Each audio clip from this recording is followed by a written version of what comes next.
every so often, my psyche begs me for a psychedelic trip so that I may reach inside myself and pull some sort of element out of me that is supposed to come out, or like a whole new personality, to be honest, sometimes.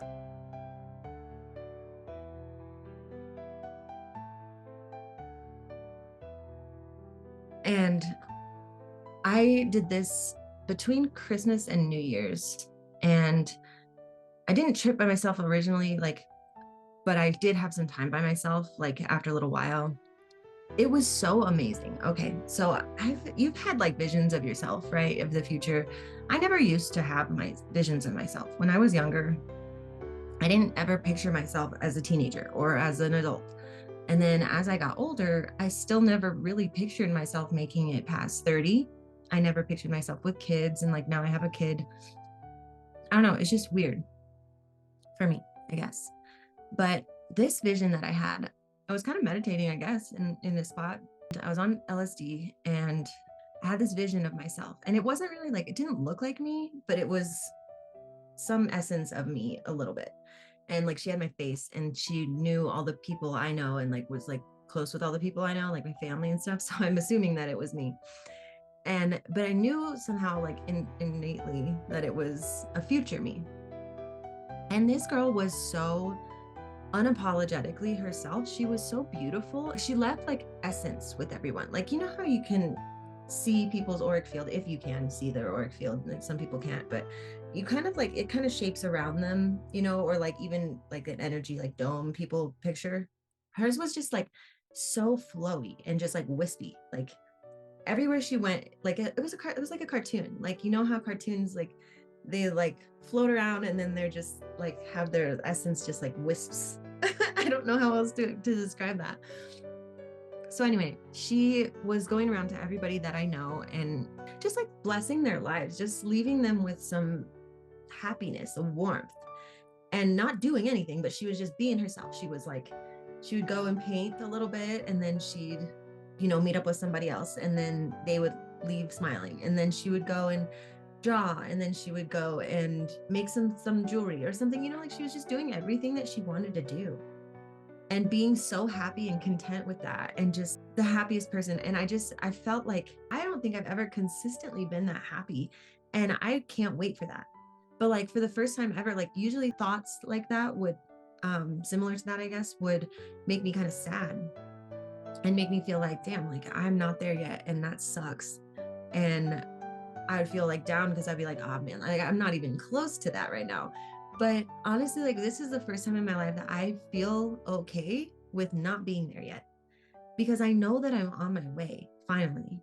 And I know that there's so much more in store for me. And I just feel like this is such a calming thing for me. Like I don't have to feel trapped. I don't have to feel anxious anymore. Like I finally got myself out of where I was. It was a long time coming. This vision, I matched this vision up with it was a meme or something that I saw. I came across it on Pinterest and I was just like scrolling mindlessly and like on my homepage or whatever.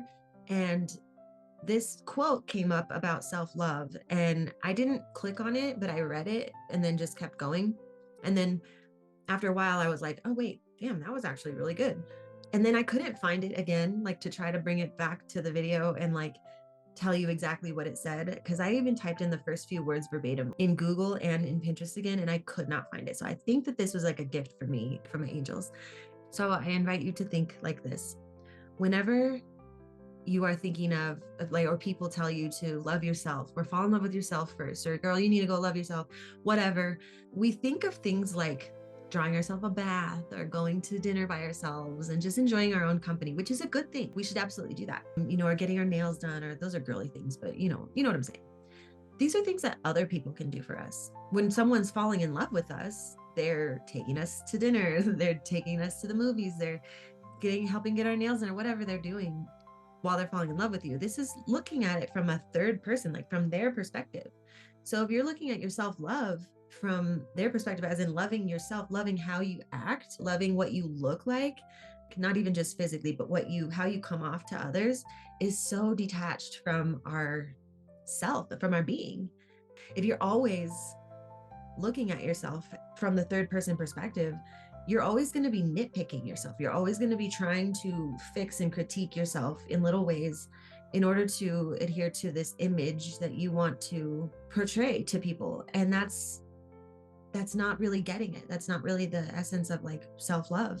If we shift from the third person to the first person and we just come into our being and center ourselves, and we start to live more authentically, because you're making decisions from your inner being. You're making decisions that make you feel good and that you want to experience. You're experiencing your life instead of just kind of puppeteering it almost, you know? I just think that that went along with my vision because she was very embodied.